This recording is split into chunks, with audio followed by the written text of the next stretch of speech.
Good evening friend, मैं कुणाल पांडे। आज class 10th का फिजिक्स चल रहा है। तो क्लास 10th का फिजिक्स में chapter number light and reflection के बारे में हम लोग पढ़ रहे थे। तो उसमें अभी हम लोग का हुआ है आपका साइन कन्वेंशन तक हो चुका था। तो साइन कन्वेंशन यानी कहने का मतलब चिन्ह परिपाटी, यानी कौन डिस्टेंस u क्या लेंगे, v क्या लेंगे, f क्या लेंगे, आपका सेंटर ऑफ कर्वेचर क्या होगा, इस सब के बारे में हम लोग डिटेल से पढ़ चुके हैं। मेरा चैनल का प्लेलिस्ट में आप जाके देख सकते हैं। फिजिक्स का एक फॉर्मेट बना हुआ है, उसमें आप क्लास 10th का फिजिक्स जो है उसमें आप देख सकते हैं। अभी तक हम लोग का जितना लेक्चर हुआ है उसमें आप जाके प्लेलिस्ट में देख सकते हैं। तो आज हम लोग आज स्टडी करते हैं आपका मिरर फार्मूला। यानी मिरर फार्मूला कहने का मतलब क्या होता है, दर्पण सूत्र, जिसको हिंदी में हम लोग क्या कह देते हैं, दर्पण सूत्र। तो देखिए मिरर फार्मूला क्या होता है कि the formula which make the relation between object distance, image distance, focal length, that formula is known as the mirror formula. वैसा फार्मूला जो आपका इमेज डिस्टेंस, ऑब्जेक्ट डिस्टेंस और फोकल के बीच में जो आपका रिलेशन बताता है, उस फार्मूला को हम लोग क्या कह देते हैं, मिरर फार्मूला कह देते हैं।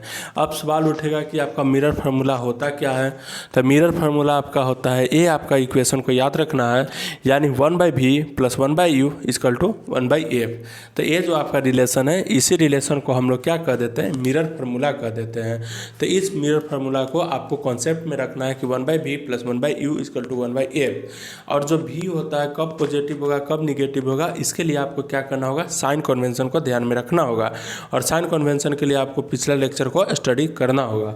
तो इसके लिए आपका जो मिरर फार्मूला होता है वह आपका क्या हो जाता है, 1/v + 1/u = 1/f। जहाँ पे आपका u क्या है, ऑब्जेक्ट डिस्टेंस कहलाता है। यानी ये मेरा मिरर है मान लीजिए, और ये मेरा ऑब्जेक्ट है। तो मिरर और ऑब्जेक्ट के बीच जो डिस्टेंस होगा वो आपका क्या हो जाएगा, u हो जाएगा। v आपका क्या हो जाता है, इमेज डिस्टेंस, जहाँ पे आपका इमेज बनेगा। यानी हम लोग इमेज बनने का कंडीशन देखे थे कि आपका सेंटर ऑफ कर्वेचर पे रहेगा तो कहाँ बनेगा, जब आपका फोकस और पोल के बीच में रहेगा तो कहाँ बनेगा, जब आपका इन्फिनिटी और सेंटर ऑफ कर्वेचर के बीच में रहेगा तो कहाँ बनेगा।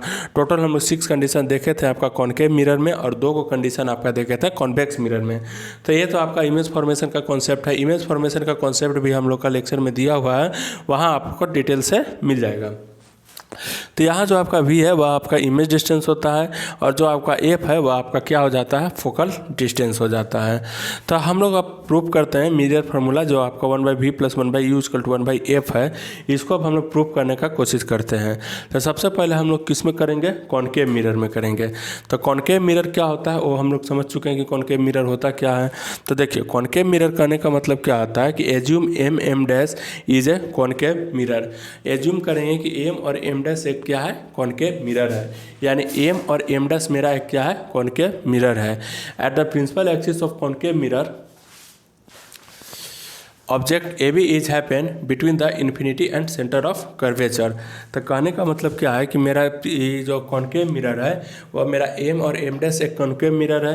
तो इस कॉनकेव मिरर में मेरा जो P और O है वह आपका क्या होता है, प्रिंसिपल एक्सिस होता है। तो इसमें जो मेरा ऑब्जेक्ट है, ऑब्जेक्ट कौन है, AB है। तो वह AB जो है वह आपका कहाँ रखा हुआ है, वह आपका इन्फिनिटी और सेंटर ऑफ कर्वेचर के बीच में रखा हुआ है। यानी जो आपका AB है वह आपका इन्फिनिटी और सेंटर ऑफ कर्वेचर के बीच में रखा हुआ है। आप ये कह रहा है कि then this real image a' b' is make between focus and centre of curvature. तो आपका ए और बी आपका क्या है, ऑब्जेक्ट है, और a' आपका क्या है, इमेज है।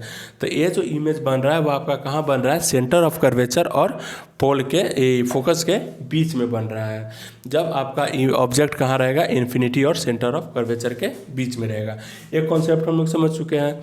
अब देखिए ये मेरा f है, f से लेके p तक का जो डिस्टेंस होता है वो आपका फोकल लेंथ होता है, ये हम लोग जानते हैं। जो आपका a' यानी इमेज से लेके आपका जो p तक जो डिस्टेंस होता है वह आपका v यानी इमेज डिस्टेंस कहलाता है, ये भी हम लोग जानते हैं। ये मेरा a भी एक ऑब्जेक्ट है, और ऑब्जेक्ट से लेके जो आपका p तक जो डिस्टेंस होता है उसको हम लोग ऑब्जेक्ट डिस्टेंस ही लेते हैं। p से इस क्यों ले रहे हैं, क्योंकि हम लोग कॉन्सेप्ट समझे हुए हैं कि जितना भी डिस्टेंस होगा हम लोग कहाँ से मेजर करेंगे, पी से मेजर करेंगे। यानी पी कहने का मतलब क्या कहलाता है, पोल कहलाता है। तो जितना भी हम लोग डिस्टेंस मेजर करेंगे वो आपका कहाँ से मेजर करेंगे, पोल से करेंगे। आय करा from point N, N Q is the perpendicular to the principal axis.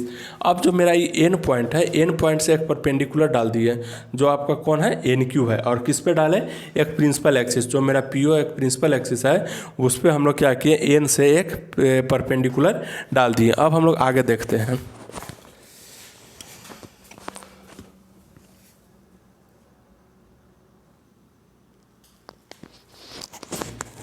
अब हम लोग आगे देखते हैं। तो ये मेरा कॉनकेव मिरर था, तो इसमें हम लोग क्या किए, एक P और A, P से लेके A तक मेरा क्या है, ऑब्जेक्ट डिस्टेंस है। तो ये मेरा एक ऑब्जेक्ट डिस्टेंस है, इसलिए इसको U से सूचित कर दिया, यानी U से इंडिकेट कर दिया। फिर आपका क्या है, P से लेके A डैश, तो A डैश तक आपका क्या है, इमेज डिस्टेंस है। तो इस इमेज डिस्टेंस को हम लोग V से सूचित कर दिए, ठीक है। फोकल लेंथ F जो है उसको हम लोग F से सूचित कर दिए, यानी P से लेके F तक आपका फोकल लेंथ है जिसको हम लोग F से सूचित करते हैं, वो हम लोग समझ गए। रेडियस ऑफ कर्वेचर आपका 2F हो जाता है, यानी ये जो आपका P से लेके C तक है वो आपका क्या है, रेडियस ऑफ कर्वेचर है, जो आपका फोकल लेंथ का दोगुना होता है। ये भी हम लोग पढ़ चुके हैं। अब मेरा एक ट्रिएंगल बन गया है ABC आपका एक ट्रिएंगल बना ABC and A dash B dash C dash, A dash B dash और C डैश नहीं, C बनेगा, A डैश B डैश और C आपका एक इमेज बना, ट्रिएंगल बना। तो ACB यानी ACB आपका इक्वल हो जाएगा A dash C B dash, यानी A dash C B dash. ये आपका A वाला एंगल और A वाला एंगल अल्टरनेट इंटीरियर एंगल से आपका इक्वल होता है। तो यानी आपका A वाला एंगल और A वाला एंगल दोनों एंगल आपका क्या है, इक्वल है, यानी angle ACB equal to angle A dash C B dash. अब एंगल BAC आपका BAC वह आपका इक्वल है B dash A dash C, यानी B dash A dash C इसके इक्वल है।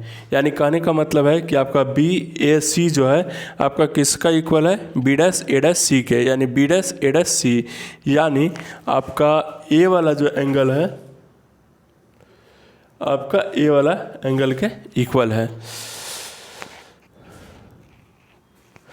A वाला एंगल के इक्वल है। आपका कैसे इक्वल है, समकोण एंगल से, ठीक है। अब रिमेनिंग एंगल ABC यानी ABC आपका A dash B dash C के आपका क्या होगा, इक्वल हो जाएगा। तो ये एंगल को याद रखना है कि कौन एंगल आपका किसका इक्वल है, ठीक है। अब हम लोग ट्रायंगल देखते हैं ABC। तो आपका ABC एक ट्रायंगल हुआ और A dash B dash C आपका ऑलमोस्ट क्या है, कॉन्ग्रुएंट है। ये जो सिंबल होता है इस सिंबल को क्या कह देते हैं हम लोग, कॉन्ग्रुएंट सिंबल कहते हैं। तो इस तरह से आपका क्या हो जाएगा कि AB बटा A dash B dash equal to AC बटा A डैश C। ये आपका ये दोनों कॉन्ग्रुएंट से आपका निकलेगा पहला पॉइंट, यानी AB A और आपका B वह आपका क्या हो गया, A डैश B डैश, यानी AB जो है आपका किसका इक्वल है, A डैश B डैश का, और जो AC है आपका यानी AC वो आपका किसका है, A डैश C के, यानी A डैश C का। यानी आपका ये हमको याद रखना है, समझना है। फिर आपका ट्रायंगल NQF, यहाँ N है, यहाँ Q है, यहाँ F है, तो एक ट्रायंगल और बन रहा है, वह भी आपका सिमिलर किसका हो गया, triangle A dash B dash F का, यानी A डैश B डैश और F यहाँ पे एक ट्रायंगल बन रहा है। तो ये ट्रायंगल का आपका क्या है, कॉन्ग्रुएंट है। तो इस कॉन्ग्रुएंट के हिसाब से NQ बटा A dash B dash equal to QF बटा A डैश F। तो यहाँ से आपका क्या हो जाएगा कि ये आपका AB बटा A dash B dash QF बटा A डैश F। तो NQ बराबर हम लोग AB लिख सकते हैं, क्यों, क्योंकि ये मेरा NQ है और ये मेरा AB है, यानी दोनों का डिस्टेंस आपका क्या है, बराबर है। तो इस तरह से हम लोग कह सकते हैं कि NQ जो है मेरा AB के बराबर है। ये आपका इक्वेशन नंबर 2 हो गया। अब फिर एज्यूम करेंगे, again assume point Q is very near to the point P। तो आपका जो Q है यहाँ पे जो आपका परपेंडिकुलर डाले हैं Q, वह आपका P पॉइंट के क्या है, बहुत ही नज़दीक है। तो जब बहुत ही नज़दीक होगा तब आपका जो QF होगा वह आपका PF के बराबर होगा। यानी Q से लेके F तक और P से लेके F तक दोनों डिस्टेंस आपका क्या हो जाएगा, बराबर हो जाएगा। अब इक्वेशन 2 के हिसाब से देखते हैं कि जो मेरा AB बटा A' B है वह मेरा PF बटा A' F हो जाएगा। क्यों? क्योंकि मेरा जो QF है वह मेरा किसके बराबर है, PF के बराबर है। तो इस QF के जगह पे हम लोग क्या लिख सकते हैं, PF लिख सकते हैं। क्यों? क्योंकि हम लोग एज्यूम किए हैं कि जो मेरा Q पॉइंट है वह मेरा P पॉइंट के बहुत ही नज़दीक है। तो जब मेरा Q पॉइंट P पॉइंट के बहुत ही नज़दीक होगा तो इसका मतलब क्या हो जाएगा कि आपका PF और QF आपका क्या हो जाएगा, बराबर हो जाएगा। तो यहाँ QF की जगह पे हम लोग क्या यूज़ कर सकते हैं, PF यूज़ कर सकते हैं। अब मेरा इक्वेशन नंबर 3 हो गया। अब इक्वेशन 1 और इक्वेशन 3 को हम लोग देखते हैं। तो from equation 1 and 3 we get तो AC बाई A'C, तो AC बाई A'C। अब देखिए यहाँ पे आपका AB और A'B है और यहाँ पे भी आपका AB और A'B है। यानी A इसके बराबर है और A इसके बराबर, तो A और A आपस में आपका क्या हो जाएगा, बराबर हो जाएगा। ठीक है, तो A और A आपका आपस में बराबर हो जाएगा।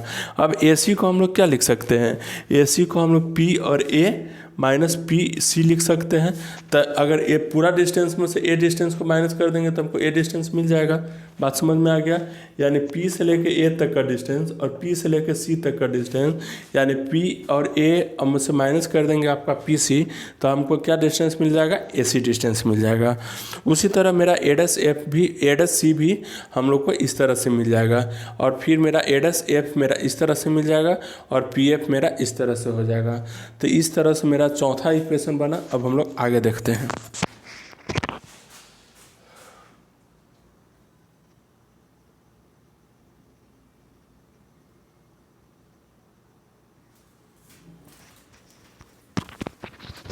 अब हम लोग आगे देखते हैं। तो जो मेरा चौथा इक्वेशन था PA माइनस PC,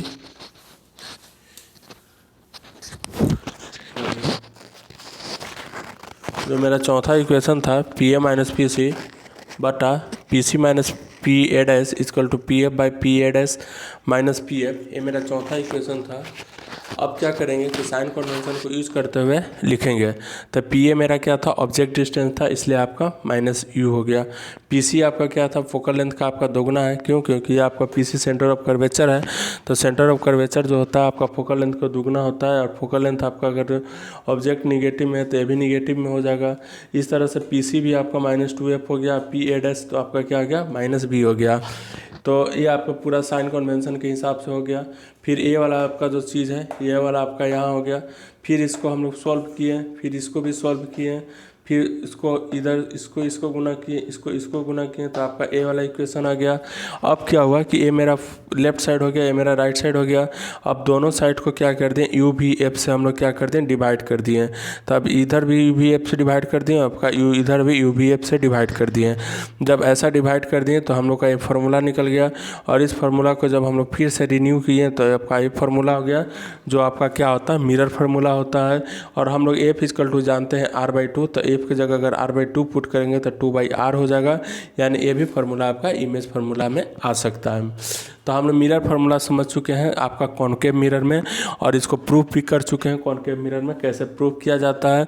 बस ये आपका इक्वेशन नंबर 4 है। इक्वेशन नंबर 4 से हिसाब से हम लोग साइन कन्वेंशन यहाँ पे यूज किए, और यूज करने के बाद आपका इक्वेशन माइनस माइनस आपका प्लस हो गया, यहाँ माइनस हुआ, फिर यहाँ माइनस माइनस आपका प्लस हो गया, ये माइनस हो गया, फिर यहाँ आपका माइनस माइनस प्लस हो गया, फिर इसको इससे गुना कर दिए, इसको इससे गुना करके आपका फिर हम लोग सॉल्व कर दिए इसके। तब तक के लिए अब हम लोग धन्यवाद। और हम लोग आगे पढ़ेंगे कॉन्वेक्स मिरर में आपका किस तरह से इसको डिराइव करते हैं मिरर फार्मूला को, उसके बारे में अब हम लोग आगे पढ़ने का कोशिश करते हैं। तब तक के लिए बाय।